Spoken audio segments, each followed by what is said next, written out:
ধর্মটা হয়ে গেছে আমাদের ফ্যাশন। আর কি জানেন, 1100 টাকায় মাইয়ে বিয়ে দেওয়ার মতো এখন বর্তমান ধর্ম হয়েছে 1100 টাকায় মাইয়ে বিয়ে দেওয়া। আমি নাম বলবো না, যারা মা বাবা হয়েছেন না বলে আজকে যাবো না। কি বলবো? হ্যাঁ, এই অসীম সরকারের গল্পের মতো 1100 টাকায় 3 মাইয়ে বিয়ে। এক কর্তার 3টে মাইয়ে আছে, তাই উনি ওই একটা 1100 টাকাতে একটা নোকিয়া সেট কিনছে, ছোট সেট। তাই 1100 টাকাতে কিনে বড় মাইয়ে রাতে দিয়েছে। মাইয়ের বয়স 14। তা দেওয়ার পাইয়ে পরে ওই মাইয়ে কয়দিন করে বলে, খালি ওই মাইয়ে যেই বলছে, বাবা তোমার ফোনটা তো ভালো কয়, তুই যা। তো দেওয়ার পরে ওই মাইয়ে কয় হ্যালো হ্যালো হ্যালো, কয়দিন পরে ছিল কোথায় মাইয়ে চলে গেল। এখন ওই মাঝি মাইয়ে দৌড় দিয়ে এসে বলে বাবার কাছে, বাবা কি আমার কি দিদির মতো লাগে? আমি ভালো। আচ্ছা বাবা।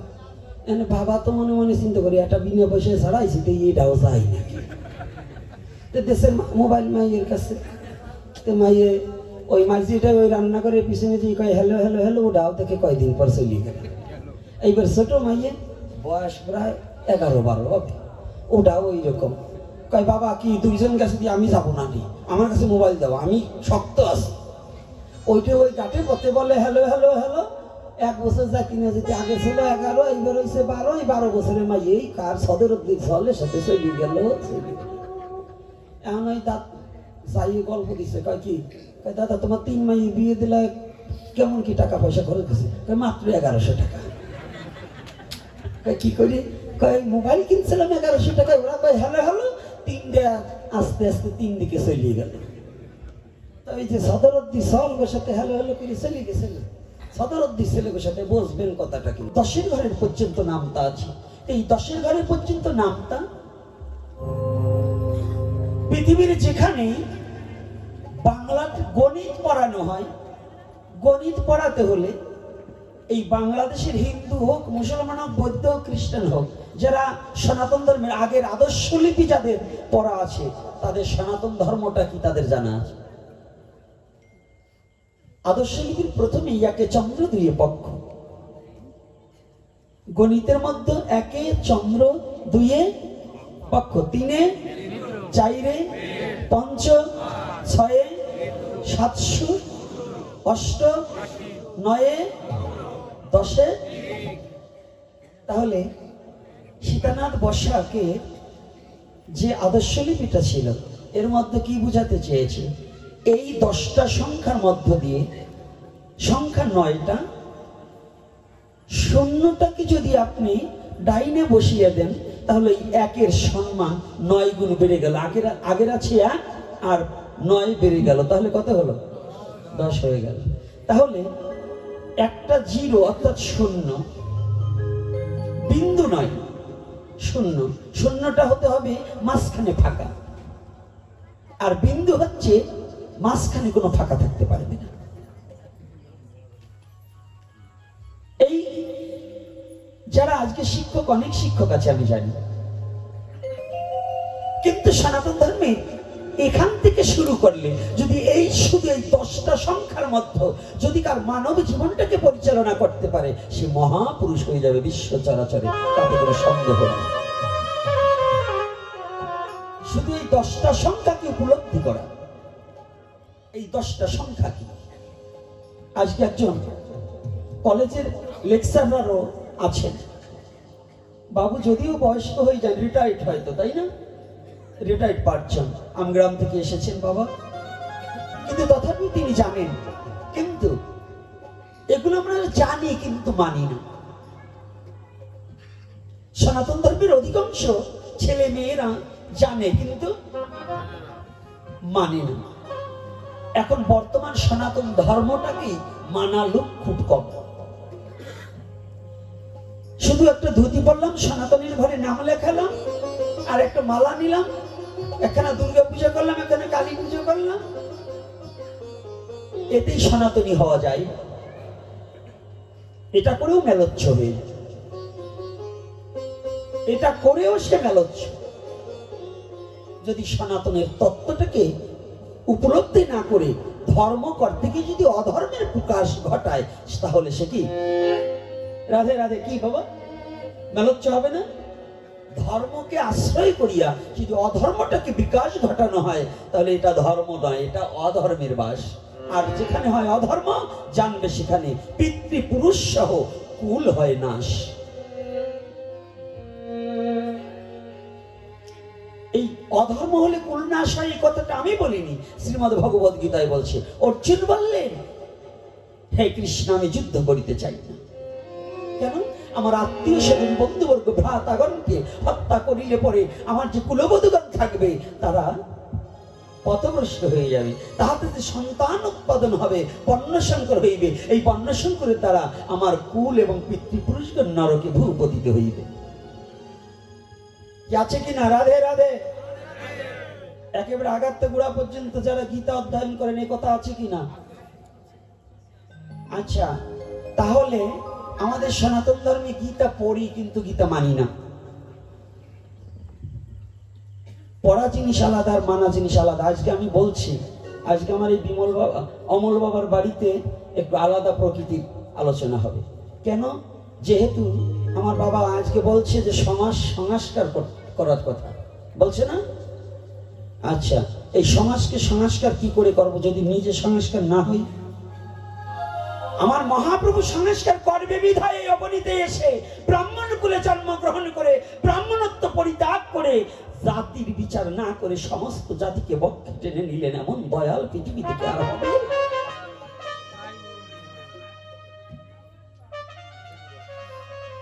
কত অন্যায় অবিচার ভগবান হইও নরদেহ ধারণ করিয়েছে, কত অত্যাচারকে মাথা পেতে নিয়ে এমনকি তার পিতৃ শ্রাদ্ধে তাকে সমাজ থেকে বন্ধক পর্যন্ত রাখা হয়েছিল। তাকে উপেক্ষা করেও ভগবান ভয় না পেয়ে শুধু একটা সত্যকে প্রতিষ্ঠা করবার নিমিত্তে এই নিম্ন জাতিকে বক্ষে ধারণ করার জন্য শুধু ভগবান হয়ে জানবার, হে জগৎজি বন্ধ জীব, তোমরা যারা উচ্চ নিচে ভেদাভেদ করছো, আমি প্রতিটা জীবের মধ্যেই অবস্থান করছি, এতে কোনো সন্দেহ নেই। এই তত্ত্বটাকে জানাবার জন্য, এই তত্ত্বটাকে ঘরে ঘরে পৌঁছিয়ে দেওয়ার জন্যই গৌরাঙ্গ মহাপ্রভু অবতীর্ণ হয়েছে। অবতার নয় শুধু, সে 10 অবতারের মধ্যে নয়। কি গৌরাঙ্গ মহাপ্রভু 10 অবতারের মধ্যে? তাহলে তাকে বলা হয় অবতীর্ণ। তবে 4 অবতারের মধ্যে একজন, যুগ অবতারের মধ্যে একজন। সনাতনী জাতি বিবেক বুদ্ধি দিনার দিন কমে যাচ্ছে। অনেকে যুগ অবতার কি আর অবতার কি এই বোধগম্যই নেই। ক্ষণ অবতার আর যুগ অবতার। ক্ষণ অবতার ভগবান যেখানে সেখানে আসতে পারে, কোনো না কোনো কারণের জন্য আসতেই তিনি পারে, এটা হচ্ছে ক্ষণ অবতার। যুগ অবতার কাকে বলছি? একটা যুগের শাসন দণ্ড হাতে নিয়ে যুগের সমস্ত কিছু জীবের মুক্তির পথ দিবার জন্য যিনি আসেন তিনি হচ্ছে যুগ অবতার। তাহলে যুগ অবতার হচ্ছে মাত্র সনাতন ধর্মে 4 জন। একেতে ভগবান বিষ্ণু, হৃদয়সায়ী বিষ্ণু, দ্বিতীয়তে রামচন্দ্র, তৃতীয়তে কৃষ্ণচন্দ্র, চতুর্থতে হচ্ছে আমার গৌরাঙ্গ মহাপ্রভু। রাধে রাধে। তো যেখানে আলোচনা ছিলাম ওখানে যাব না তা নয়। আজকে কান্নাকাটি সম্পূর্ণভাবে বন্ধ। আজকে মায়াবাদী কথা একটাও বলবো না, কারণ বহুত মায়াবাদীর কথা বলেছি। এই মায়াবাদী কথা বলে বলে সমাজের আর সর্বনাশ হচ্ছে।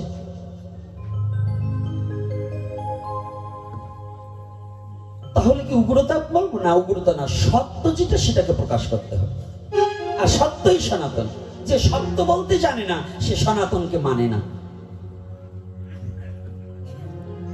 যে পৃথিবীতে সত্যকে ধরে রাখতে পারে না সে সনাতনকে মানে না। আর সত্যর নামে সনাতন। কিরে বাবা,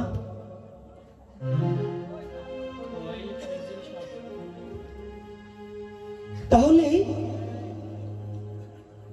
সনাতন ধর্মের সংখ্যাটা 1 থেকে। একে প্রথম কি? একে চন্দ্র। চাঁদ আর চন্দ্র কিন্তু আলাদা। চাঁদ আর চন্দ্র আলাদা। চাঁদ গগনে উদয় হয়, চন্দ্র মানব দেহে উদয় হয়।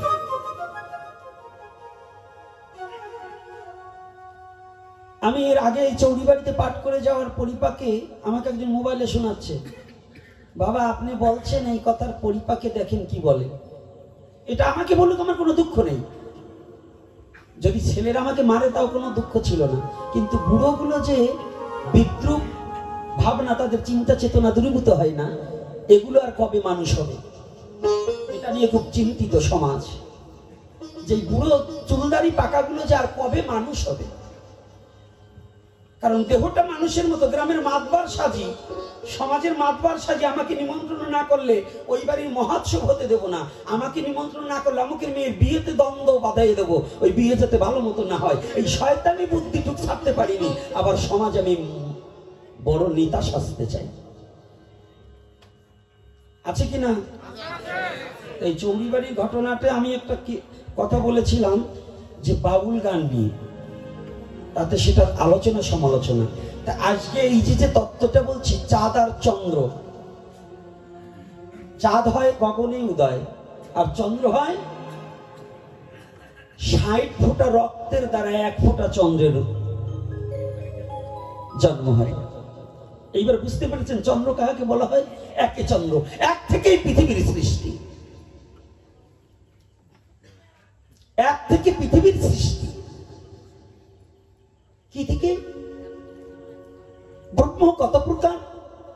একেশ্বর ব্রহ্ম, ফলিদম ব্রহ্ম, ব্রহ্মনাথ ব্রহ্ম, ব্রহ্মবাদ ব্রহ্ম, ব্রহ্মময় ব্রহ্ম। আমি বলছি না আমি সব জানি। এই যে ব্রহ্মের সংখ্যাটা, তা আমরা হচ্ছি খলিদম ব্রহ্ম, অর্থাৎ স্খলন হয়ে পিতৃসত্তা পিতার স্খলন হয়ে আমার জন্ম, আপনার জন্ম, এটার অপর নাম চন্দ্র বলা হয়। এজন্য বললেন একে চন্দ্র। তাহলে কি অমৃতস্য পুত্রায়া, আমরা সেই পরম পিতার সত্তা থেকেই আমাদের উৎপত্তি। পরমাত্মা রূপে একটা কেশগ্র ১০,০০০ ভাগ করলে যত সূক্ষ্ম হয় তত সূক্ষ্ম রূপে পরমাত্মা রূপে প্রতিটা জীবের মধ্যে ঈশ্বর বিরাজে হেদায়। না মিথ্যা বলছি সাধু বাবারা? সাধু যারা আছে তারা বলবেন, আর যারা জ্ঞানীজন আছেন মিথ্যা বাবা। আচ্ছা, যদি হয়, এটা যদি চিরন্তন সত্য হয়, তাহলে সনাতন ধর্মের যাহা কিছু আছে পৃথিবীর মানুষকে বাঁচা বাড়ার মর্ম যা ধর্ম বলে জানিস না, বাঁচা বাড়ার মর্ম যা ধর্ম বলে জানিস না। ধর্ম কোনো জাতি না, ধর্ম কোনো নারী না, পুরুষ না। ধর্ম হচ্ছে এমন একটা বস্তু, ধর্ম যাহা অনুশাসন, বিবেকে যা থাকার আসন। যার বিবেক নাই তার কোনো ধর্ম নাই।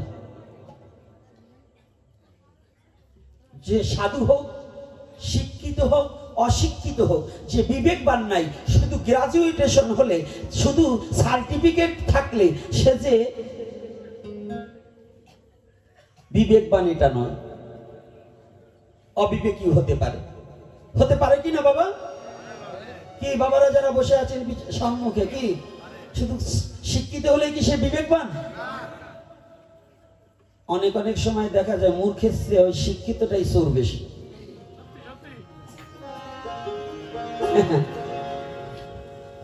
তাহলে ভগবান আসলেন কেন?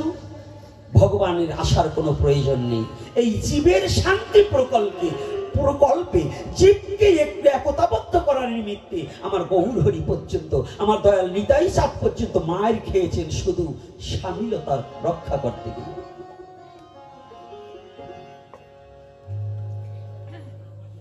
নিতাই চাঁদকে মারার যোগ্যতাই পৃথিবীতে কার আছে?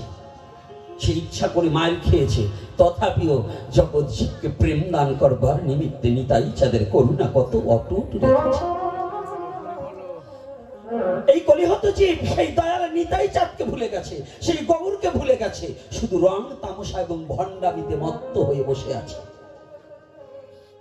শতকরা ৯৫ জন ব্যক্তি আমরা ধর্মের নামে এখন ভণ্ডামি শুরু করে দিয়েছি। শতকরা ৯৫ জন ব্যক্তি আমরা ধর্ম মানছি। আমি মায়েদের আবারও অনুরোধ করছি, প্রত্যেকের মস্তকগুলো ঢেকে বসবেন। মাঝে মাঝে মস্তকটা একটু হাত দেবেন। এত গরম পড়েনি, মাথা এত গরম হয়ে যায় কেন? আপনাদের মাথা এত গরম হওয়া ভালো না। তাহলে এই সনাতন ধর্মের অবনতি কেন? আজকে যে দুঃখ ভারাক্রান্ত হৃদয় নিয়ে আজকে আলোচনাটা চালিয়ে যাব। যে মহাপ্রভুকে চিনতে পারছি না, জানেন এই মহাপ্রভু যদি না আসত, আজকে যারা এই যে নিম্ন জাতি বলে দাবি করছেন না, যারা চন্ডাল মানে চারাল, যারা নমস্যুত, যারা অন্যান্য কাস্ট আছেন একমাত্র সমাজের বুকে, প্রকৃত ব্রাহ্মণ যারা, তাদের কাছে কোনো হিংসা ছিল না, কিন্তু কিছু লোভী এবং কিছু কামুক এবং কিছু স্বার্থন্বেষী যারা ছিলেন, তাদের কাছে কিছু কুসংস্কার দিয়ে মানুষে ভেদাভেদ ছড়িয়ে দিয়ে মানুষে ধর্ম থেকে বিচ্ছিন্ন অধর্মের পথে ঠেলে দিতেন। একমাত্র তারাই বুঝি ধর্মের পুটলাটাকে বেঁধে রেখেছিলেন, অন্য কেউ বোধহয় ধর্ম জানতেন না। আজকে যারা বসতে শিখেছেন, গীতাকে স্পর্শ করতে শিখেছেন, ভাগবত মেলতে শিখেছেন, এই চৌড়ি বাড়ি নয়, শুধু এই অট্ট অঞ্চলের ভিতর অনেক ছেলেরা এখন শ্রীমদ ভগবত গীতা পাঠ করতে পারে, ভাগবত অধ্যয়ন করতে পারে। অনেক ছেলে, অনেক শিক্ষিত ভদ্রলোক এখন দেখেছি প্রতিদিন অন্তত ভগবানকে একটু গীতা পাঠ করে এবং একটু তুলসী গাছে জল দেয়। আপনি জানেন এই বেশি দিন নয়, কয়েকশো বছর আগে এই একখানা গীতা ছোঁয়ার আপনার কোনো অধিকার ছিল না।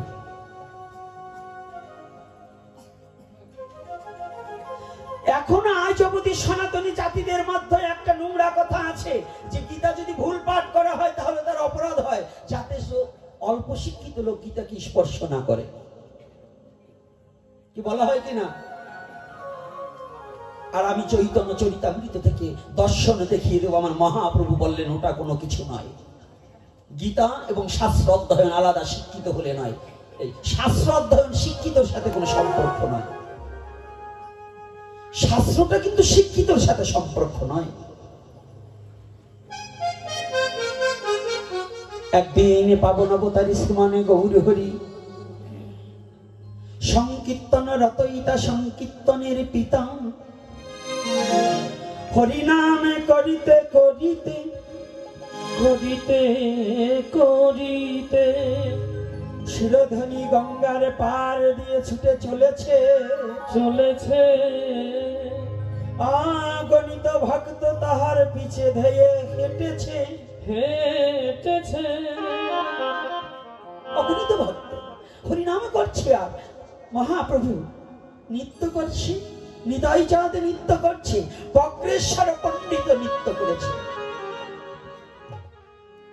নৃত্য পটীয় সে বক্রেশ্বর পণ্ডিত, আর মহাপ্রভুর সাথে, মহাপ্রভু তো পাণ্ডিত্যের কি বলবো, বাঘ সরস্বতী বাঘ পুত্র পর্যন্ত মহাপ্রভুর কাছে পরাভূত হয়ে গেছে। দিগ্বিজয় পণ্ডিতরা পর্যন্ত মহাপ্রভুর কাছে পরাভূত হয়ে গেছে।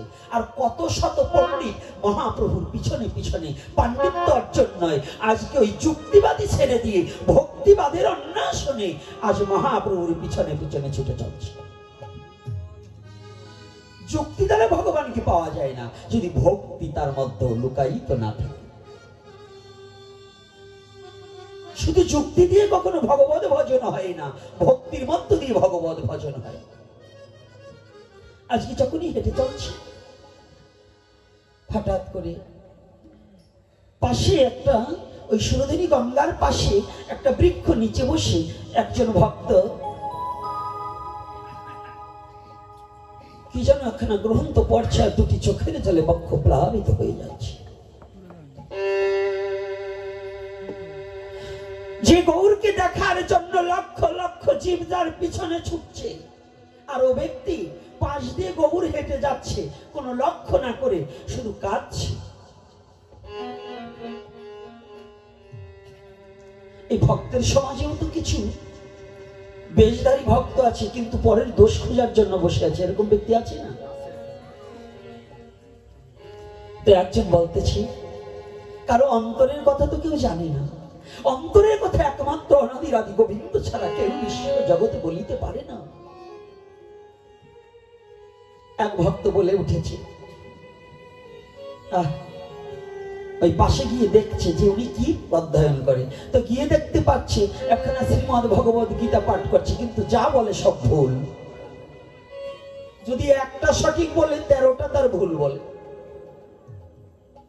কিন্তু আবার কাঁদছে। এসে বলছে মূর্খ, গীতার কোনো ভাষ্য বোঝে না, গীতার শ্লোক বোঝে না, ও আবার কাঁদছে। তো মহাপ্রভু পাশে, তো মহাপ্রভু এই কথাটা শুনেছে। ভগবান সব সইতে পারে।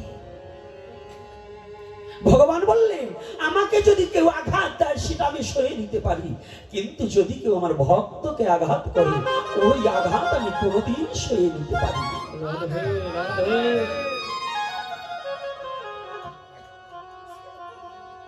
কেননা ভগবান যে আঘাত সয়ে নিতে পারে তার ভক্তকে কখনো ছোট করতে পারে না। এটা প্রমাণ সত্য যুগে ছিল, ভৃগুমণি তার সাক্ষ্য দিয়েছে। ভৃগুমণি যেদিন বৈষ্ণব পরীক্ষা করবার নিমিত্তে একে একে ব্রহ্মা বিষ্ণু শিব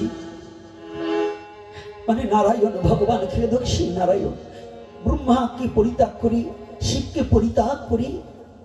শিবকে যেদিন একটু খোঁচা মেরেছিল, ক্রোধান্বিত হয়েছিল, বলছে না না, আমি ভেবেছিলাম আপনি বৈষ্ণব, তা আমি দেখলাম আপনি বৈষ্ণব হতে পারেন। ব্রহ্মাকে ওই রকম তপস্যা করছে, একটু খোঁচা মেরেছে। ব্রহ্মাও একবারে খুব রাগান্বিত, দণ্ডবোধ করে বলছে ব্রহ্মদেব, হে ব্রহ্মাদেব, আমি ভুল করেছি, আমি এসেছিলাম ভুল জায়গায় ডায়াল করেছি, অর্থাৎ আমি চেয়েছিলাম বৈষ্ণব, কিন্তু আমি দেখলাম আপনি ক্রোধী, তা ক্রোধী কখনো বৈষ্ণব হতে পারে না। গেলেন ক্ষীরোদক্ষী নারায়ণের কাছে। তা ক্ষীরোদক্ষী নারায়ণ শুয়ে আছে, মা লক্ষ্মী পদ সেবা করছে, চরণ সেবা করছে। ভৃগুমণি গিয়েই সরাসরি ডাইরেক্ট ভগবান নারায়ণের বক্ষে পদাঘাত করলেন। পদাঘাত করলেন, পদাঘাত করার সাথে সাথে ভক্তের পদাঘাতে ভগবানের পাঁজর ভেঙে দেবে গেলে। ব্যথা পাওয়ার পরে ভগবান নারায়ণ উঠেই ভৃগুকে বলছে, বাবা ও ভৃগু, ভৃগু, আমার এই কঠোর অঙ্গে আঘাত করে তোমার পদচিহ্ন দিয়ে তুমি কত না ব্যথা পেয়েছো বাবা, তুমি বসো। তোমার ওই কমল চরণে খানায় কত না ব্যথা পেয়েছো লক্ষ্মী, তুমি অতি সত্বরে গিয়ে স্বর্ণের ভিঙ্গারে বাড়ি নিয়ে আসো, আমার ভৃগুর চরণে দুখানা আমার ধোয়াতে হবে।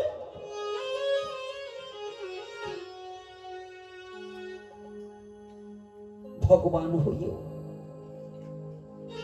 যখন এহেন কথা বলেছে, ভৃগু দুটি চোখের জল ছেড়ে দিয়ে ভগবান নারায়ণের দুখানা চরণ জড়িয়ে ধরলেন। প্রভু,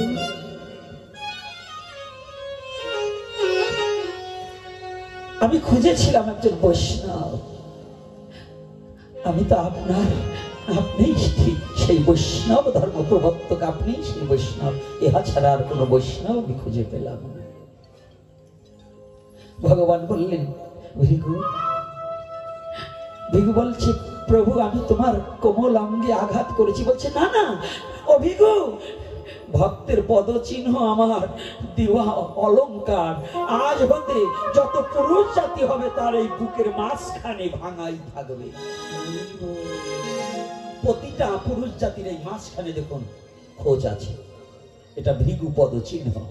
এজন্য গোপালের মূর্তি তৈরি করলে কিন্তু এক জায়গায় দেখবেন পদচিহ্ন দেওয়া থাকে। তাহলে ভগবান সব সই নিতে পারে, ভক্তের আঘাতও ভগবান সইতে পারে, কিন্তু ভক্তকে যদি কেউ আঘাত করে সেটা আর ভগবান সয়ে নিতে পারে না। ভগবান কখনো ওটা মেনে নিতে পারে না। আজকে যখনই গৌরহরির কর্ণের কাছে বলছে যে মূর্খ, গৌরহরির অন্তরে খুব আঘাতে লেগেছে। আহা, তোমরা আমার ভক্তকে মূর্খ বলেছ, আমার ভক্ত জগতে কোনোদিন মূর্খ হয় না। যারা কৃষ্ণ ভজন করতে জানে তারা কোনোদিন মূর্খ থাকে না বিশ্ব চরাচরে। মূর্খ কে? কে মূর্খ? মূর্খ সেই একটা কবিতায় ছিল না, বলো দেখি এ জগতে মূর্খ বলি কারে? উত্তর দিচ্ছে হিতাহিত জ্ঞান নাই মূর্খ বলি তারে। হিত আর অহিত। হিত কহি কাহে? হিত কাহাকে কহি? আত্ম উন্নতি, আত্মতত্ত্ব উপলব্ধি জ্ঞান যার নাই তার কোনো হিত হয় না, সেটা অহিত। সে যত বড় শিক্ষিত হোক, ডক্টরেট করুক, MA করুক, কিছু আসে যায় না। কারণ যদি তার আত্মচৈতন্য বোধ, আমি কে, আমার পরমাত্মাকে, আমি কোথা থেকে এসেছি, কেই বা আমাকে বিশ্ব জগতে পাঠালেন, এই তত্ত্ব যার উপলব্ধি না আছে তার কোনোদিন হিত হতে পারে।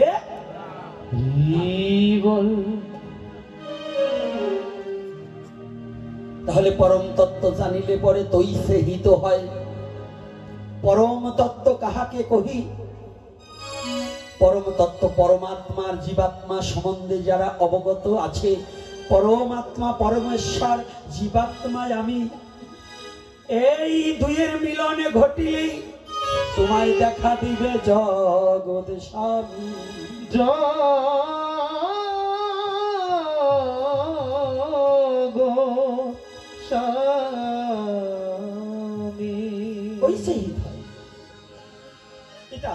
তাহলে হিতাহিত জ্ঞান নাই মূর্খ বলি তাকে, যার হিত আর অহিত।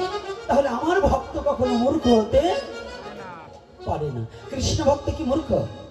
আরে কৃষ্ণ ভক্ত বলে নাই, ভক্ত কখনো মূর্খ হয় না। আমাদের মধ্যে তো আজকাল দলাদলিতে বিভক্ত করছে, কিন্তু ভক্ত হচ্ছে না। বিভক্ত সৃষ্টি করার মতো সাধু আমরা সবাই আছি, কিন্তু ভক্ত তৈরি করার মতো সাধু খুব কম। মতপথ বহু প্রকার থাকতে পারে, কিন্তু ভক্ত থাকুক। তো যদি ভক্ত থাকে তাহলে তার ভক্তি থাকবে, আর ভক্তি থাকলেই তার মুক্তির পথ খুঁজে পাবে। রাধে রাধে পাবে কি না? এটা বিশ্বাস আছে তো? তাহলে আজকে কি করছে? মহাপ্রভুর অন্তরে খুব যন্ত্রণা, আমার ভক্তকে মূর্খ বলছে। এটা মূর্খ না, কারণ ওই ভক্ত কি বলছে ওটা কেউ না জানো, ভগবান জানে কিনা? তাহলে যদি ভগবান জেনে থাকে, আজকে মহাপ্রভু সংকীর্তন সবাইকে বলছে চুপ, কেউ সংকীর্তন করবে না, এখন আর বন্ধ করে দাও। সবসময় কিন্তু মহাপ্রভু হরিনাম করেননি, কিছু কিছু সময় তত্ত্ব বিষয়ক আলোচনাও করেছে। দিবাভাগে কখনো কখনো হরিনাম উদ্যম কীর্তন করেছে, কখনো কখনো ভক্ত সঙ্গে হরিকথায় মগ্ন রয়েছে। আমাদের অনেক সাধুরা খালি নাম জপ করে না, খালি নাম জপ করলে হবে না, মাঝে মাঝে তত্ত্ব বিষয়ক আলোচনাও করতে হবে। এটা মহাপ্রভুর নির্দেশ। এখানে কি বলছে জানেন? দুটো কথা। শোনো শোনো নিত্যানন্দ, শোনো হরিদাস, সর্বত্র আমার কথা করবে প্রকাশ। সর্বত্র আমার কথা করবে প্রকাশ। প্রতি ঘরে ঘরে গিয়া করো এই ভিক্ষা, ভজ কৃষ্ণ কহ কৃষ্ণ, করো কৃষ্ণ শিক্ষা। তাহলে শুধু নাম করবার বলে নেই, ভজ কৃষ্ণ, ভজন করতে বলছে, কহ কৃষ্ণ, আবার করো কৃষ্ণ শিক্ষা।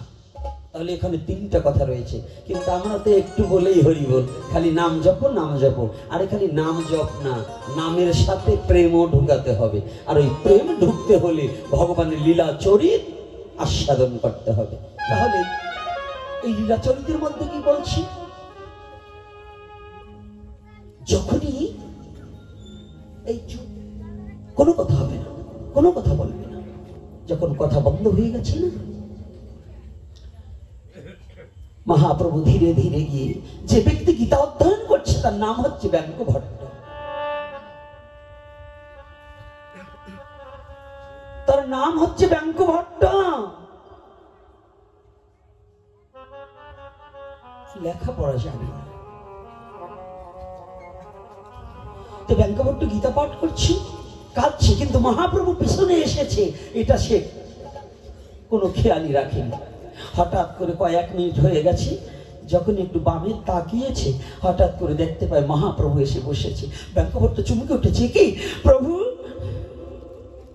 মেঘনা চাইতে জল, তুমি করুণা করে এসেছো দয়াল, দয়াময়, আমি তোমাকে কোথায় বসতে দেব? এই ব্যাঙ্কভট্ট কিন্তু ব্রাহ্মণের ছেলে, দরিদ্র ব্রাহ্মণ, কিন্তু শুদ্ধ ভক্তি তার হৃদয়ে পরিপূর্ণ।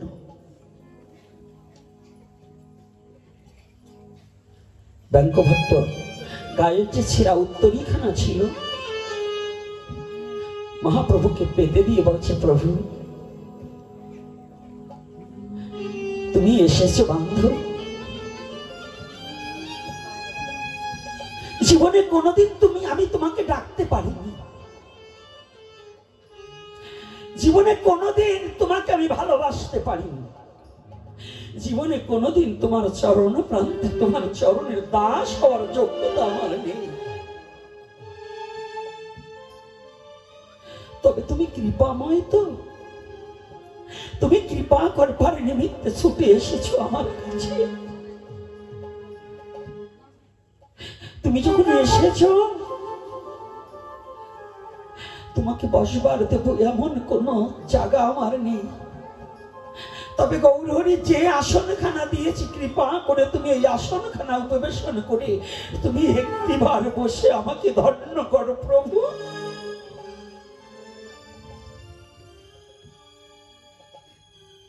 ও প্রভু, জানি ভক্তের কিছু না থাকলেও দুটো জিনিস থাকে,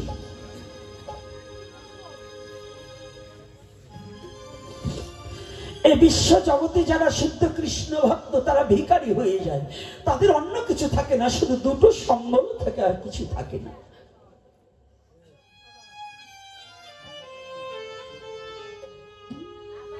শুদ্ধ কৃষ্ণ ভক্তের ভগবানকে দেওয়ার মতো শুধু দুটোটা নয়নের জল আর বেকুলতা, দুটোটা নয়নের জল আর বেকুলতা ছাড়া ভগবানকে দেওয়ার শুদ্ধ ভক্তের আর কিছু থাকে না। কেন? ভগবান তার ভক্তকে এই বিষয় বৈভব থেকে মুক্তি করে তার চরণে প্রান্তে টেনে নেওয়ার জন্য সব কিছু বিনাশ করে দেয়।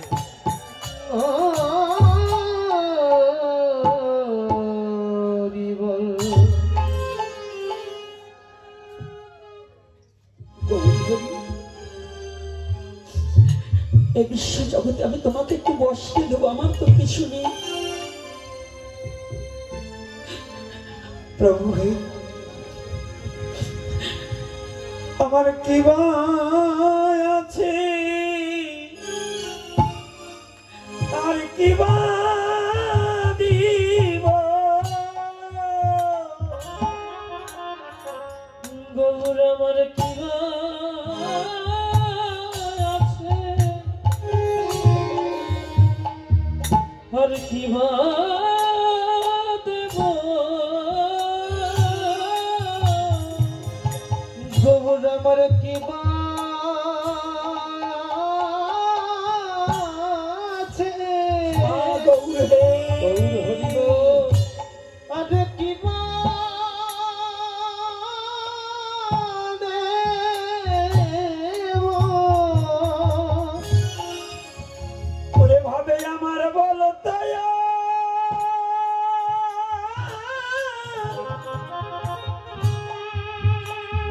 কিছু নাই রে গৌর হে, আমার কি আছে, আমি কি দিব জগতে আমার বলিতে, আর কি আছে, আমার কি আছে, আমি কি দেব হবে আমার বলতে, হবে আমার বলতে। আরে কি ভয় আছে, আরে কি ভয় আছে, আমার কি ভয় আছে, আর আমি কি ভাবিব, ওই আমার কি ভয় আছে, কি ভাবিব, আমি কি দেব।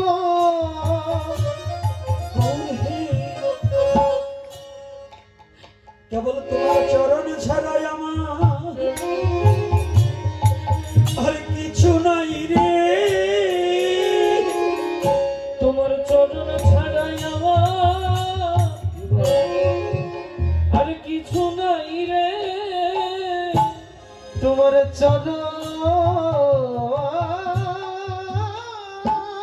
ছাড়া গৌর হরিবল আমার আর কিছু নাই, আমার আর কিছু নাই রে, তোমার ওই চরণ ছাড়াই আমার গৌর হরি আর কিছু নাই রে, ও গৌর তোর চরণ ছাড়াই আমার আর কিছু নাই রে, গৌর তোর চরণ ছাড়া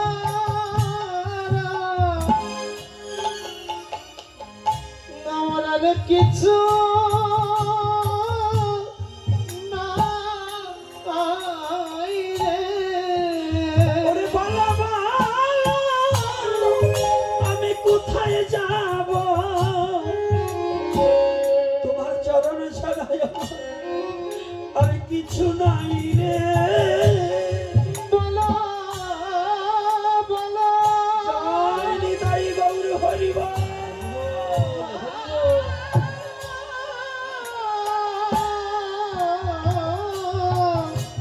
কোথায় যাব, আমি কোথায় যাব, তোমার চরণ ছাড়া, তোমার চরণ ছাড়া গৌর হরি আমার তোমার আর কিছুই নাই রে। প্রভু, তুমি এসেছো বান্ধব, জানো প্রভু, তুমি কথা দাও, আজ যেমন তোমাকে না ডাকতে পেয়েছি, আজ যেমন তুমি না ডাকতে ছুটে এসেছো, তুমি কথা দাও একটিবার গৌর হরি। ও বাবু, যেদিন আমার বলতে কেউ থাকবে না, যেদিন একে একে সবাই আমাকে ছেড়ে দেবে, সবাই আমাকে বিদায় দিয়ে দেবে,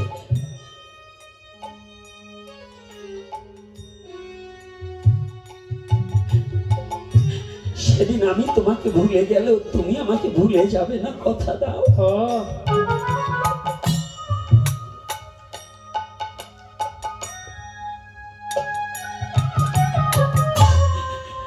এই জগতে সবাই সবাই আমাকে ভুলে যাবে, তুমি আমাকে ভুলে যাবে না,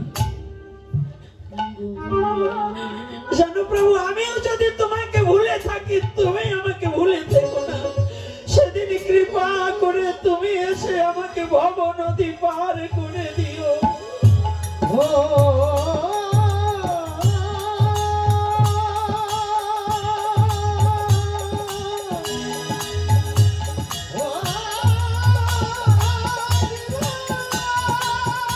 রাধে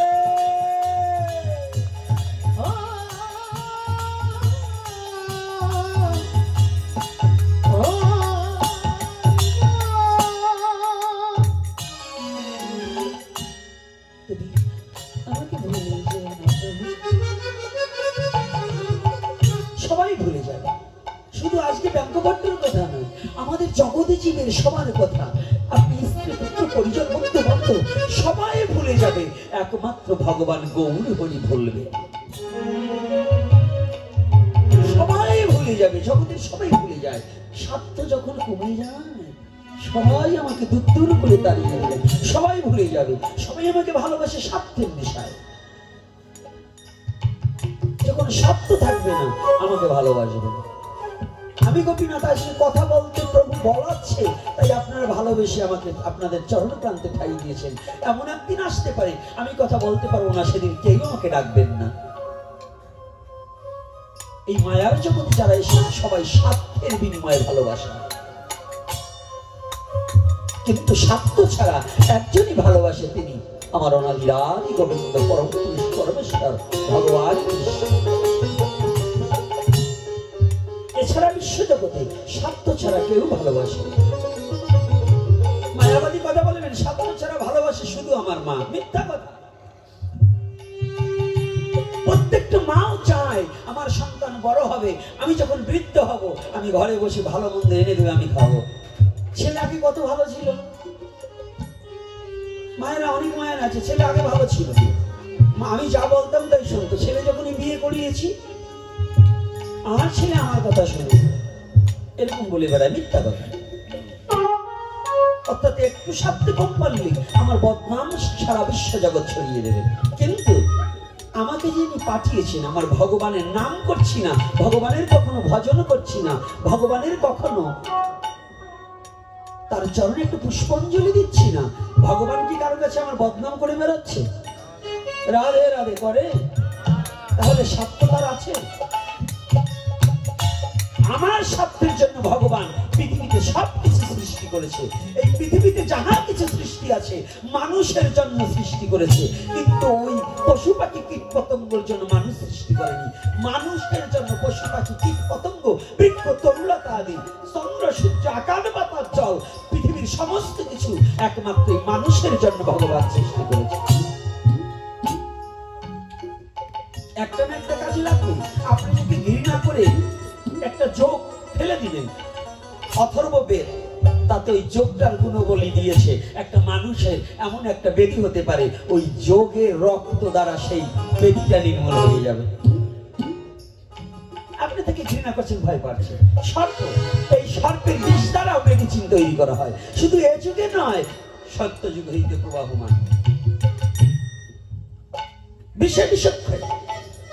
সনাতন ধর্মটা এত চাকরিখানি কথা নয়। হে যুব সমাজ, সনাতন ধর্মের তত্ত্বগুলোকে অবলোকন করতে হবে, সনাতন ধর্মটাকে বুঝতে হবে। তাই বলছি গৌর হরি, সবাই ফেলে গেল, তুমি আমাকে ফেলো না। গৌর হরি হঠাৎ করে বলছে, দেখো আচ্ছা বাবা তুমি কি অধ্যয়ন করছো? প্রভু আমি না তোমার ভগবত গীতা পাঠ করছি। গীতা পাঠ করছো? গীতার শ্লোক তো তুমি ভুল বলছো। অমনি দুটি চোখের জল ছেড়ে দিয়ে বলছে, প্রভু গীতা ভুল না শুদ্ধ আমি তো এটা জানি না। বলছি তুমি জানো না? বলছি না। তাহলে কাঁদছো কেন? তুমি যদি গীতা ভুল না শুদ্ধ এটাই যদি না জানো তাহলে তুমি কাঁদছো কেন? কে প্রশ্ন করতে পারেন? এই যে আগামী দিন থেকে হরিনাম শুরু হবে, এই হরিনামে একজনকে কত বাচ্চাকে মারা হয়, কত ব্যক্তিকে মারলেও কাঁদে না, কাঁদে? কিন্তু হরিনামে বসলে এমন আমি দেখেছি, নিজে চোখে দেখেছি, এই এদের মতো ছেলে জানেন ওরা হরিনাম শুনে কাঁদে। ওদের মধ্যে কি এমন বস্তু যে অতটুকু ছেলে সে হরিনাম শুনে কাঁদছে, আর একজনকে প্রণাম করছে, আর একজনকে জড়িয়ে ধরছে। তাহলে এই হরি নামের মধ্যে কি আছে? এমন কোন মধু আছে যে ওই মধুটা আর কিছু নয়, যাকে মেরে কাঁদাতে পারে না সেই ব্যক্তি ওই নাম শুনেই কাঁদে, নাম শুনেই কাঁদে, পাগল পাড়া হয়ে যায়। এজন্য নজরুল, ইসলাম ধর্মের নজরুল, তিনি বললেন যার নাম শুনে হৃদয়ে এত প্রেম জাগে, চোখে আমি এত জল, সে হরি কেমন বল রে তোরা, সে হরি কেমন বল।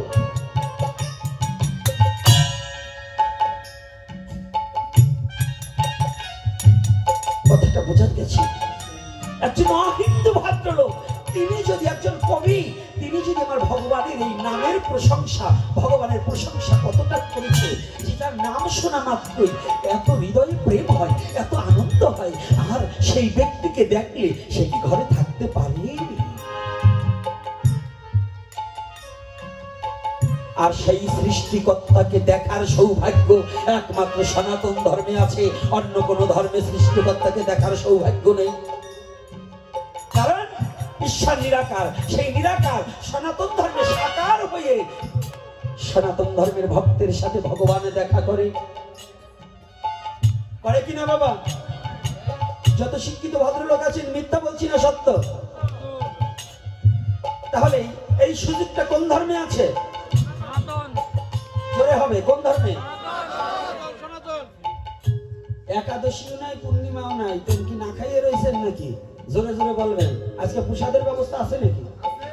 হ্যাঁ, যদি শক্তি কমে যায়, পাঠ শেষে শক্তি বাড়াবার যা কায়দা আছে, প্রসাদের ব্যবস্থা আছে। শিক্ষার নিজের ধর্মের কথা বলতে বুক ফুলিয়ে বলবে, সিংহের বাচ্চার মতো হুঙ্কার দিয়ে বলতে হবে নিজের ধর্মের কথা।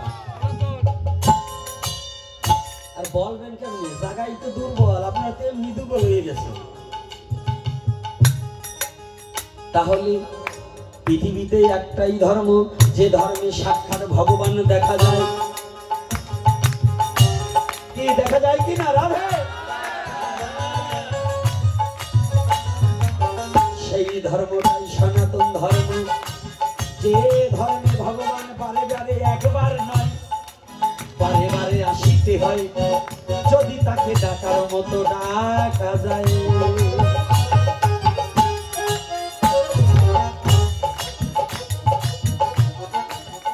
এই সনাতন ধর্মে ভক্তের ডাকে ভগবান গোলক ছেড়ে ভুলকে আসিতে পারে।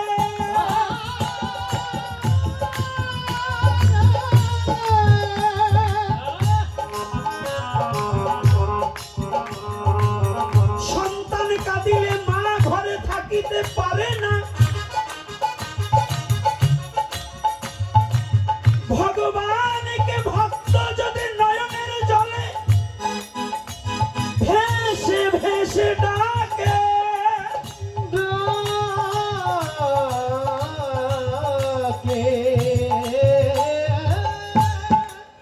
ভক্তের নয়নের জলে ভগবান আর গোলকে থাকিতে পারে না।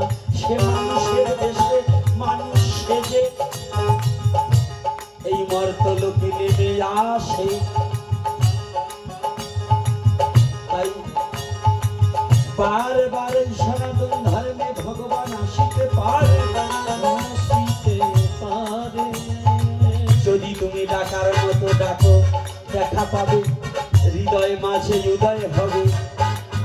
এ কথা বিশ্বাসে রেখে সনাতন ধর্মের বিধি বিধান মানিয়া চলিতে হইবে।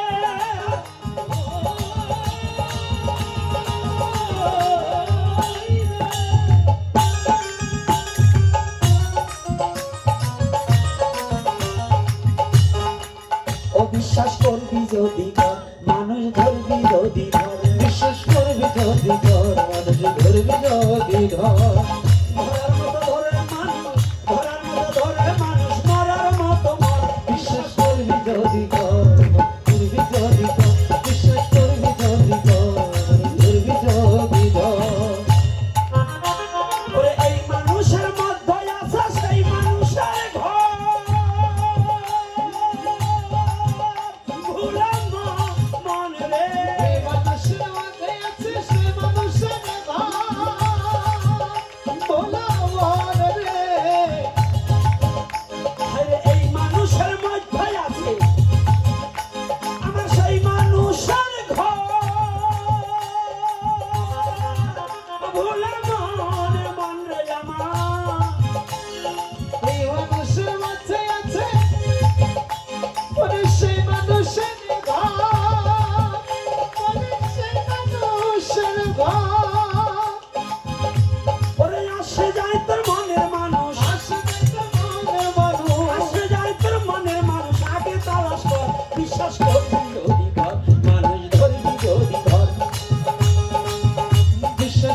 যদি তোর মানুষ ধরবি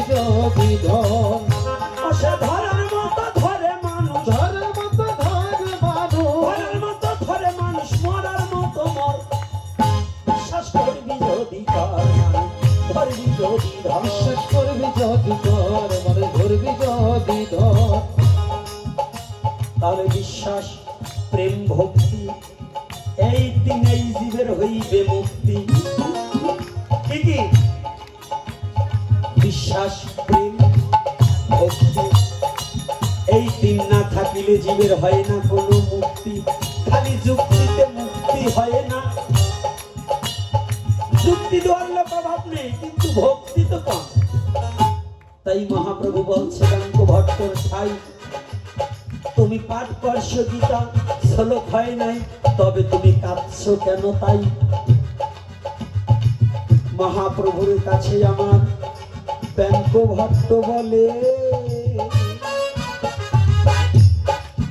প্রভু আমার একটা নিবেদন কি জানো, আমি কাঁদছি কেন? ও আমি কাঁদছি কেন জানো প্রভু?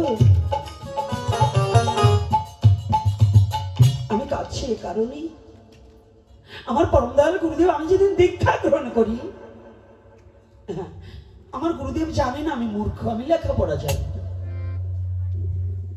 আমার গুরুদেব দীক্ষা দিয়ে বলেছিলেন ব্যাঙ্ক বাবা তুমি আজ এতে প্রতিদিন স্নান করে একটু গীতা পাঠ করিও। আস্তে বাজনা বাজনা কম দাও। আজকাল আমাদের গুরুদেবরা একাদশী করা লাগে না, আছে না? গুরুদেবকে একাদশী করা লাগে না, বৈষ্ণব কোনো একাদশী নেই, তো ওর শিষ্যকেও একাদশী নেই। আমি অমক গুরুদেবের শিষ্য, আমার গুরুদেব একাদশী করে না, আমারও একাদশী নাই। কি এরকম আছে কিনা বাবারা? কথা বলে না। তাই এখন বুঝুন এই যে ব্যাঙ্ক ভট্ট গুরুদেব আর এই চৈতে গোসাই কি এক? এই কটার এই ৩৪ মাসে ভালো করে টাটকা সর্ষের তেল গায়ে মাখাইয়ে রোদ্রে বাঁধিয়ে ধোয়ার দরকার। যে কয়টায় বলে আমাকে বৈষ্ণব আমাকে একাদশী নাই, ভগবান বললেন একাদশী করবার, এই চৈতে গোসাইরে বলে আমাকে একাদশী নেই। আর ব্যাঙ্ক ভট্ট শিষ্যকে কি নির্দেশ দিচ্ছে? রবিবার বৃহস্পতিবারে যে একটু মাছ মাংস পরিত্যাগ করতে হবে, আজকাল গুরুদেবরা তাও বলে না। কারণ বললে পরে যদি মন্ত্র না নেয়, যদি শিষ্য না পারে, তো দান ওঠার পরে দেখবেন এখনো এই যে আপনাদের দেশে এখন কিন্তু আর এই যে সনাতনীদের এত কিছু অত্যাচার হচ্ছে হয়ে গেল এবং এত কিছু হলো, কয়জন গোসাই পাইছেন? খালি ভগবান ভগবান দেন আর 2 মাস পরে দান উঠবার দেন। কি দান উঠলে কি বস্তা কতক্ষণ প্রতিদিন? বাবা সামনের বাবারা যারা চেয়ারে বসে আছেন আসে কি না? আসে তো? এইবার গত বছর যদি 10 কেজি দিয়ে থাকেন এইবার 1.5 মণ দিয়েন। এই একটু দাবরের ভয়তে যদি গোসাইরে আপনার কাছে না আসতে পারে তো যে আপনার ভব নদী পার করবে এই বিশ্বাস কোন জায়গায় আছে? বাবা বিড়ালের বেশকিতেই যদি আমার বাবা দৌড় মারে তো আমারে থুইয়া, তো বাঘের মুখে বললে আমার বাবা কি আমারে বাঘের কাছে ভিক্ষা দিব না? এই যে সনাতন ধর্মের এখন বর্তমান ধর্মযাজক আর গুরুরা যারা এখনো সচেতন হচ্ছে না, যারা নিজের স্বধর্মের সঠিক আইনকে প্রণয়ন করছে না, এরা কিন্তু সেই ধরনের গুরু। আমি আর বলবো না। ব্যাঙ্ক ভট্ট গুরুদেব কি বলছে, বাবা তুমি দীক্ষা দিয়েছি তো, আজ হতে তুমি প্রতিদিন স্নান করি তুমি একটু গীতা অধ্যয়ন করবে। দেখেছেন গীতায় কি? কেন? এটা কিন্তু আজকের কথা নয়, আরো অনেক আগের কথা, আজ থেকে আরো 500 বছর আগের কথা। কথাটা বুঝতে পেরেছি? তখন বলছি তুমি গীতা পাঠ করো। আর আমাদের এখন ক্রমান্বয়ে কায়দা হয়ে গেছে। আজ আগে দেখতাম গুরুদেব বাড়ি আসলে গুরুদেবের চরণ জল করাতো, চরণ সেবা করত, আর এখন শিষ্য করার জন্য গুরুরা শিষ্যর চরণ সেবা করা দিয়েছে। মানে কিভাবে শিষ্য বাড়ানো যায়, নির্দেশ, সৎ উপদেশ। একজন সদ্গুরুর নিয়ম হচ্ছে সৎ উপদেশ দেওয়া। বাবা তুমি এই এই কর্ম করতে পার হবে, এটা বাধ্যতামূলক করতে হবে। এই উপদেশ অমৃত যদি আস্বাদন না করা যায়, এই উপদেশ অমৃত যদি কেউ না দিতে পারে, তাহলে সে প্রকৃত গুরু হতে পারে না। গুরুও বিড়ি একটা ধরাইলো, শিষ্য ধরাইলো, গুরুদেব কয় বাবা একটু আগুন দে, কয় গুরুদেব ন্যাস্তা নেই, কয় তোর ওই বিড়িটা দে। মানে উনি প্রসাদ খাচ্ছে, শিষ্যের নিবেদিত প্রসাদ। কি একা খাওয়া যায়? গুরু শিষ্য একাকার হয়ে গেছে যে পণ্ডিত বলে, মানে দুই আত্মা এক আত্মা হয়ে গেছে। এই যে বিড়ি খাওয়া গুরু, ওর শিষ্যর বিড়িতে আগুন নেওয়া, ওরে কায়দারে এরা কি শিক্ষা দেবে সমাজে? এরা কি সমাজকে পরিবর্তন করবে? আর এরা ধর্মের কি উন্নতি করবে? এর কাছ থেকে দীক্ষা নিয়ে আত্ম উন্নতি কতটুকু হবে আপনাদের বিচার, আমি আর বলবো না। কি রাগ করছেন নাকি? কি কথা এরকম হয় কিনা বলো না, কেন সত্যি কথা বলেন, হচ্ছে কিনা? কি সাধু বাবার এই যে কয়জন সামনে আছেন, কি হয় না এরকম? এখন বুঝে দেখবেন, আর কিছু বললাম না। তো এইবার ব্যাঙ্ক ভট্ট বলছে, বাবা তুমি আমাকে, আমার গুরুদেব বলছে যে তুমি গীতা পাঠ করবে। তো প্রভু আমি তো গীতা পাঠ জানি না। গুরুদেব যখন বাক্য দিয়েছে, আমি গুরু বাক্যকে উপেক্ষাও করতে পারি না। তাই আমি প্রতিদিন স্নান করে যখন আমি আসি, গুরুদেবের বাক্য অনুসারে এই বৃক্ষতলায় বসে বসে আমি একটু গীতা অধ্যয়ন করি। গীতার পৃষ্ঠা উল্টাই, আমি কোনো শ্লোক ঠ্লোক কিছু জানি না, যা মনে আসে তাই বলি। তো তুমি যা মনে আসে তাই বলো, তো কাঁদো কেন? তুমি কাঁদছো কেন? প্রভু আমি কাঁদছি কেন? আমি কাঁদি দুটো কারণে। একটা কারণে কাঁদি যে কেন আমার গুরুদেব আরো কিছুদিন আগে আমাকে কৃপা করলো না। আরো কিছুদিন আগে যদি আমাকে কৃপা করতো, আমার গুরুদেবের কৃপায় আমি আমার প্রভুর বদন খানা আরো কিছুদিন আগে দর্শন করতে পারতাম। কেন জানেন প্রভু? পয়লা লিখলেন, যাবৎ পাঠ্য তাবৎ পাঙ্গ, তাহার দর্শন এই লাগি গীতা পাঠ, না ছাড়ে মোর মন। জানো প্রভু, আমি যত সময় গীতার পৃষ্ঠা উল্টাতে তলে থাকি, আমার নয়নে দেখি কুরুক্ষেত্রের মাঠে অর্জুনের রথের সারথি হয়ে ভগবান রথ পরিচালনা করছে, আর অর্জুনকে এই উপদেশ অমৃত দান করছে। আমি আমার গোবিন্দের প্রতিচ্ছবি দর্শন করি, অর্জুনকেও দেখতে পাই, আর অর্জুন আর ভগবান কৃষ্ণ যে কথা বলে সেই কথা কর্ণে শ্রবণে ধরতে পারি।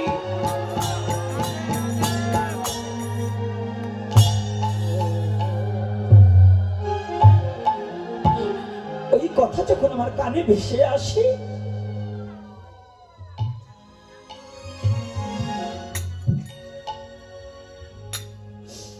ওই কথাগুলো যখন আমার কর্ণে ভেসে আসে, আমি গীতাকে ছাড়তে চাইলে কি হবে? গীতার আমাকে ছাড়ে না, আমার নয়ন আর প্রবাদ মানে না। তখন কাঁদি, আমার এমন ভাগ্য, যদি আরো কিছুদিন আগে হতো তাহলে আমি আরো কিছুদিন আগে আমার গোবিন্দের বদন খানা আমি দর্শন করতে পারতাম, ওই চরণে খানা আমি দর্শন করতে পারতাম। এই জন্য বলছি, যাবৎ পাঠ্য তাবৎ পাঙ্গ, তার দর্শন এই লাগে গীতা পাঠ, না ছাড়ে মোর মন।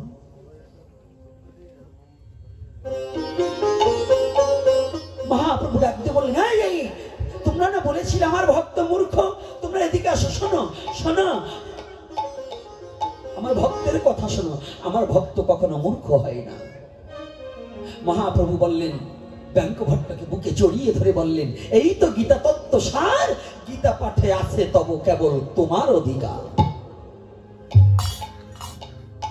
কোন বিদ্বানকে দেয়নি, কোন পণ্ডিতকে দেয়নি, কোন সার্টিফিকেট ধারী ব্যক্তিকে বললেন না, বললেন ওই মূর্খকে, এই তো গীতা তত্ত্ব সার, গীতা পাঠে আছে তব তোমার অধিকার। এটা কোথায় বলছে? চৈতন্য চরিতামৃতে বললেন। আমার কথা না, আমার মনোক্তি কথা নয়, এটা চৈতন্য চরিতামৃতে।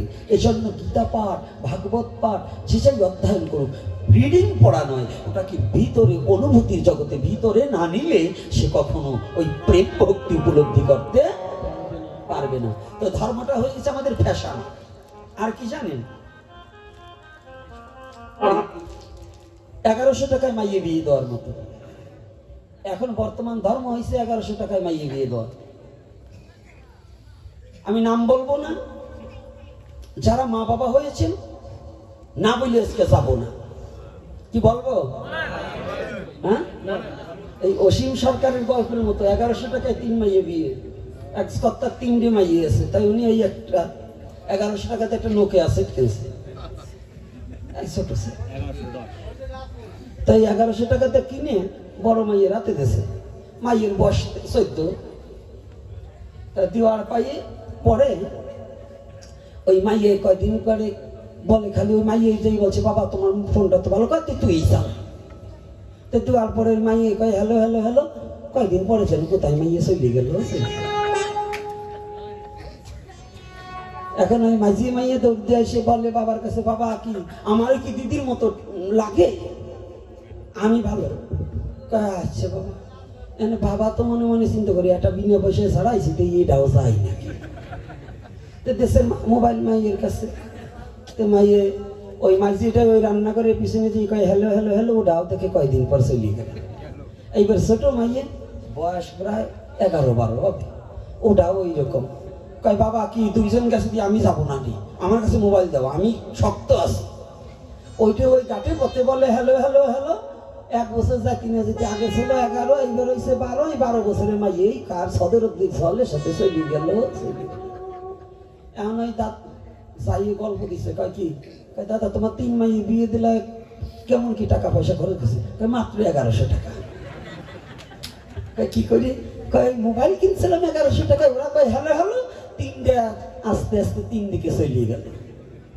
তো এই যে সদরদ্দি সলগের সাথে হ্যালো হ্যালো করে চলে গেছিল, সদরদ্দি ছেলেদের সাথে বসবেন কথাটা। কিন্তু এই আপনারা যারা এখন ধর্মের নামে অধর্ম শুরু করছেন, একটা জায়গায় এবার ফেসবুকে দেখলাম 13-14 বছরের মেয়েরা আর 18-20 বছরের ছেলেরা, 22 বছরের ছেলেরা একসাথে এই উড়ে ধুলে ড্যান্স শুরু করছে এই হোলি উপলক্ষে। আপনারা যারা মা বাবা, যারা যে মা বাবাদের মেয়ে এবং ছেলে ওইভাবে ছাড়িয়ে দেয়, ওদের সন্তান ভগবান ওদের বাঁচা করে পাঠানো উচিত ছিল, বন্ধা করে ওদের বাচ্চা কাচ্চা জন্ম দেওয়া উচিত হয় না।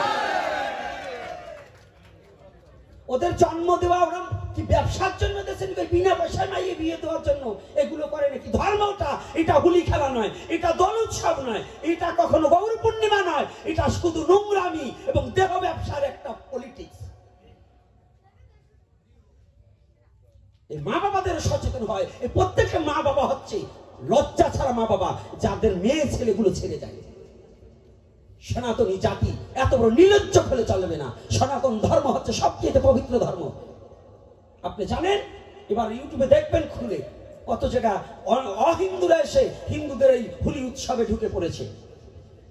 আর এই ছেলে মেয়ে কসলা কসলি করে কয়েকদিন পরে মেয়ে চলে যাবে, শেষে যে ধর্মান্তরিত হবে। আর ধর্মের দোষ না, এই বরিশালে গিয়েছে, বরিশালে যে হোলির মধ্যে গিয়েছে। এগুলো আপনারা কি করে আপনাদের সমাজ এবং জাতি, আপনারা কোন ধর্মের অনুসারী? লজ্জা করা উচিত এই সমস্ত মা বাবাদের যে আমাদের ছেলে মেয়ে, আপনার সন্তান জন্ম দেওয়ার চেয়ে কুকুরের সন্তান জন্ম দেওয়া ভালো। কুকুরও একটা ব্র্যাকেটের মধ্যে, একবারই কুকুর আর একবারই যায় না। কি রাগ করছেন নাকি আপনারা? কুকুরের ধর্ম আছে, আপনার আমাদের কোনো ধর্ম এখন বর্তমান নেই। এগুলো দেখলে সমাজ নষ্ট হয়ে যাচ্ছে। আজকে যদি এগুলো দমাতে না পারেন, তাহলে আপনার সন্তান একদিন যাবে, আপনার মেয়েও ধর্ষণ হবে, আপনার সন্তান আপনার স্ত্রীও একদিন ধর্ষণ হবে।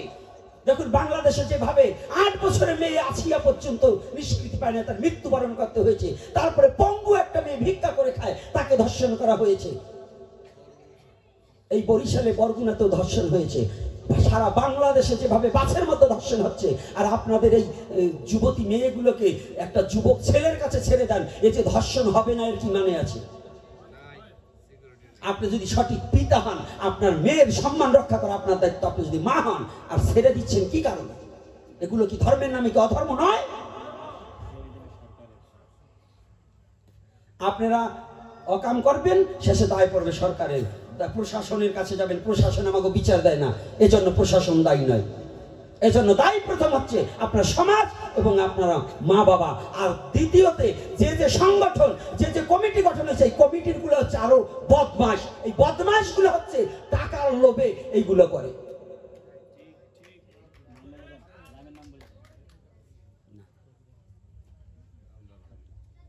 এজন্য আমি বলছি ইউটিউবের মধ্য দিয়ে, সাবধান, এখনো সময় আছে। যারা সনাতন ধর্মের এরকম অবমাননা করা হবে, এরপরে বাংলা নাম বলে ছেড়ে দেবো। এই এই সমস্ত কমিটিদের নাম বলে ছেড়ে দেবো, গ্রামের নাম ছেড়ে দেবো এবং সারা বাংলাদেশে এমন একটা আইন করব যে এদের বিরুদ্ধে মামলা করব।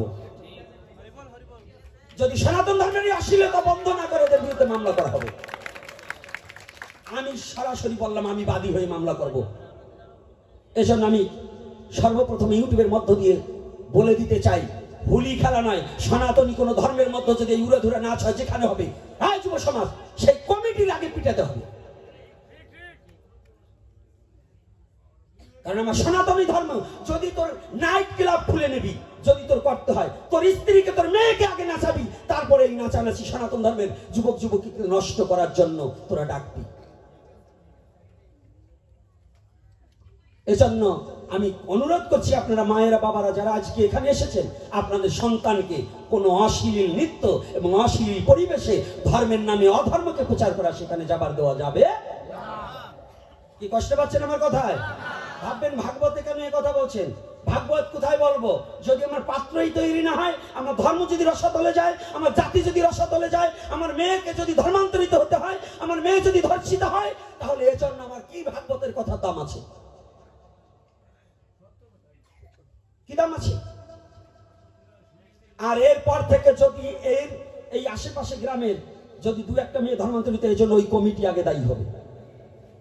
কারণ এরা সুযোগ করে দিচ্ছে, ওরা কত টাকা করে প্রতি মাসে খায় তা কবে কে? এসব আর বলবো না, সারা বাংলাদেশ না, সারা পৃথিবীর সনাতনী জাতির ধর্মকে শ্রদ্ধার সহিত প্রতিপালন করা দরকার। আমার ধর্মকে অন্য ধর্মের লোক শ্রদ্ধা করবে না। আমার স্বধর্ম নিধনাং শ্রেয় পরধর্ম ভয়াবহ। আমার ধর্মকে যদি আমি বুক পেতে দিয়ে ভালোবাসতে না পারি, তাহলে অন্যের ধর্মকে শ্রদ্ধা করতে পারবো না। আগে আমার ধর্মকে আমার ভালোবাসতে হবে। যে সন্তান তার নিজের মাকে শ্রদ্ধা করতে জানে না, সে আবার অন্যের মাকে শ্রদ্ধা করবে কি করে? যে সন্তান তার নিজের পিতাকে শ্রদ্ধা করতে পারে না, সে অন্যের পিতাকে শ্রদ্ধা করতে জানে না। আজকে অমরবাবু তার মাকে সিংহাসনে বসিয়েছে, আমার আজকে ভালো লেগেছে। আমার দুর্ভাগ্য, আমি কোনোদিন আমার মাকে সিংহাসনে বসাবার মতো যোগ্যতা হয়নি। তবে যদি ওই কাষ্টের সিংহাসনে না বসাতে পারি, মা বাবার ঋণ জীবনে শোধ করা যায় না, তবে আদবুদিও যেন কৃপা করে যতদিন পৃথিবীতে আছি মাকে যেন হৃদয় সিংহাসন থেকে যেন বঞ্চিত না করে দেই, যেন হৃদয় সিংহাসনে একটু বসাতে পারি। আজকে কত চমৎকার, আমার ভালো লেগেছে। এটাই প্রতিটা সন্তানের কর্তব্য। ধর্মের আগে কি অধিবাস কাহাকে বলছে? আগে গুরু পূজা, গুরু বন্দনা আগে নয় তো গুরু পূজা। গুরু দু প্রকার, স্থূলের গুরু মা বাবা, প্রবর্তের গুরু দীক্ষা গুরু, নাকি বাবা? তাহলে স্থূলের গুরু গুরুদেব সাক্ষাৎ থাকাকালীনও আগে পিতামাতার চরণ ধোয়ে ওই চরণামৃত আস্বাদন করে মা বাবাকে পুরু পুষ্প দিয়ে পূজা দিয়ে তারপরে অধিবাসে যেতে হয়। এটা হচ্ছে পুত্রের কর্তব্য। তাই আজকে আমাদের ধর্মের নামে অধর্ম চলছে। আজকে মহাপ্রভু যে সংগ্রাম করে আজকে যেটা তৈরি করেছে, সেই মহাপ্রভুকে অবমাননা করা হচ্ছে এই দোল উৎসবে মেয়ে নাচিয়ে। আমার শ্রীকৃষ্ণ চৈতন্য মহাপ্রভুকে অবমাননা করা হচ্ছে করা হচ্ছে কিনা? মহাপ্রভুর ধর্ম রক্ষা করা হচ্ছে? মহাপ্রভু কি করেছিল?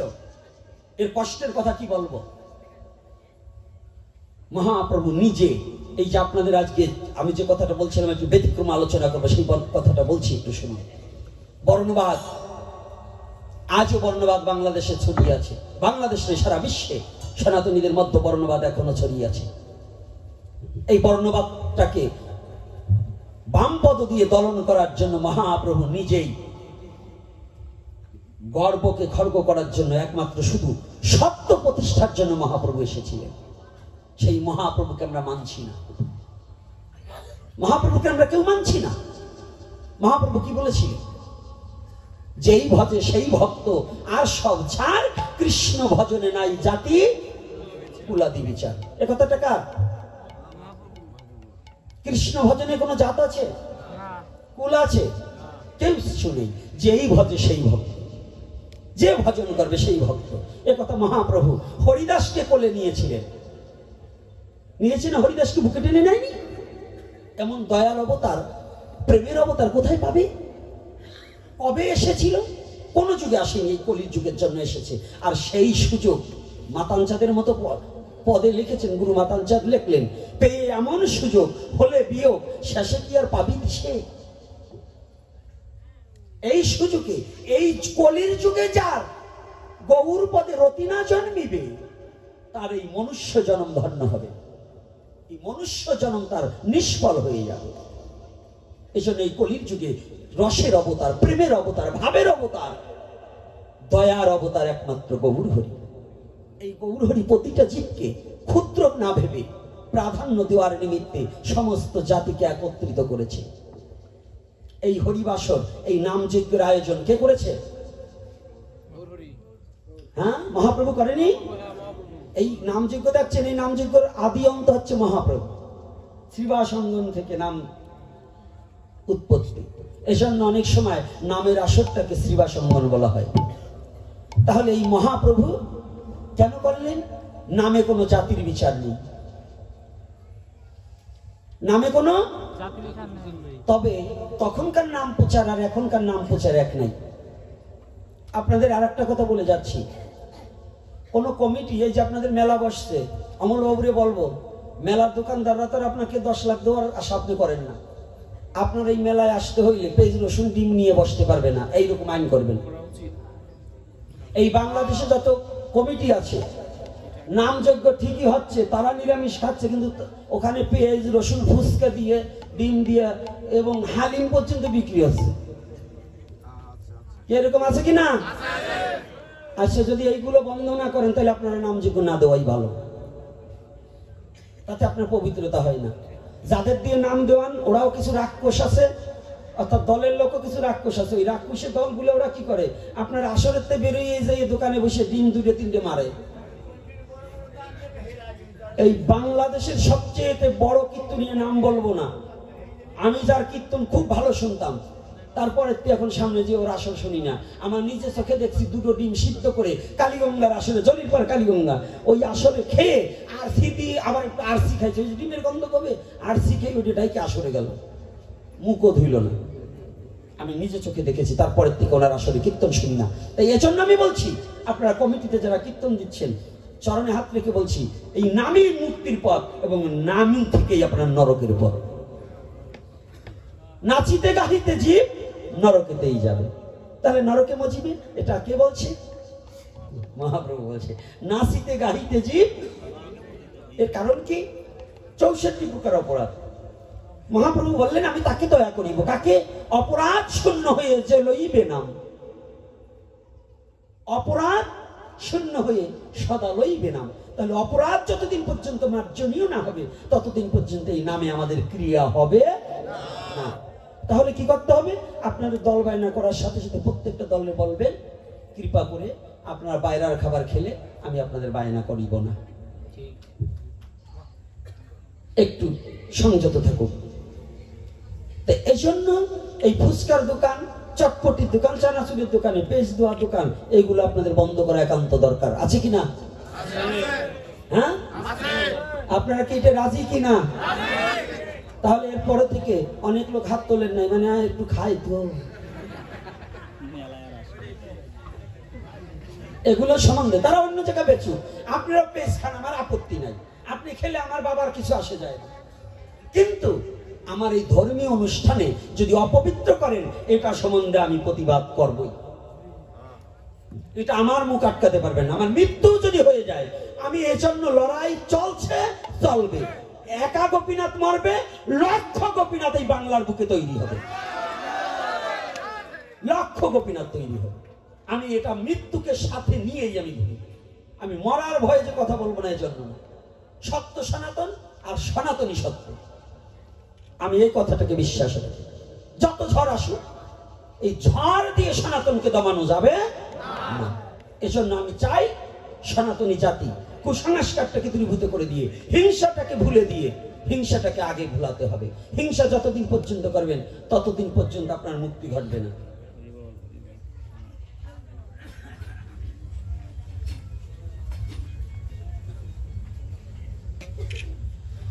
আপনি যে প্রশ্ন করেছেন, যে করেছেন, তার নাম আমার কাছে লেখেন নাই। এই যে প্রশ্ন করেছেন, এগুলো একটু ঝগড়া লাগাই না, কথার ঝগড়া লাগাই না প্রশ্ন। আমি কারো ঝগড়া করতে আসিনি, কৃষ্ণ না, পরম কৃষ্ণ।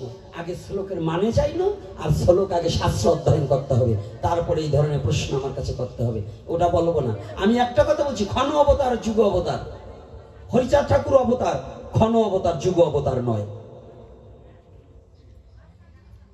জগৎবন্ধু অবতার আমি মানি, প্রণাম করি তাকে, কিন্তু ক্ষণ অবতার, যুগ অবতার নয়। আসুন চ্যালেঞ্জ করুন, কোন শাস্ত্র নিয়ে আসবেন? যুগ অবতার মানে গৌর হরি, গৌর ভিন্ন কোন যুগ অবতার এই কলির যুগে আর আসেনি, আর আসবে না। ক্ষণ অবতার কিছু সময়ের জন্য, ভক্তকে রক্ষা করবার জন্য ভগবানের অবতার আসতে পারে, আরো আসতে পারে, আরো পুনর্বার, আরো 10 বার না 20 বার আসতে পারে।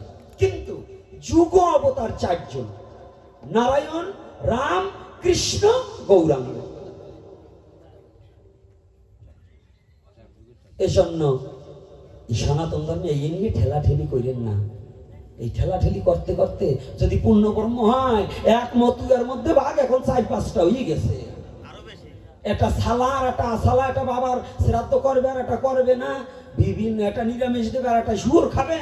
এই যে ঠেলাঠেলি, এই বাদ দেন। এখন সঠিক যে যাকে আমি হরি বলি, আপনিও বলেন, হরে কৃষ্ণ বলেন, সব জায়গায় আমরা সনাতনী, এই চিন্তা চেতনা করুন। এখন আর ওই কে মতুয়া, কেউ হরিচাঁদ ভক্ত, কে কৃষ্ণ ভক্ত, কে গৌর ভক্ত, এইটা ভুলে গিয়ে আমি সনাতনী, এইটা এক ছত্র ছায়ার নিচে আসুন। যতদিন আমি সনাতনী এই ছত্র ছায়ার নিচে না আসবেন, তখন ওই সদেরদ্দির লাঠির বাড়ি আপনার পাছায় পড়বে। আর যদিন সব এক হবেন, সেই দিন এই লাঠি প্রতিহত করার মতো শক্তি আপনার হবে।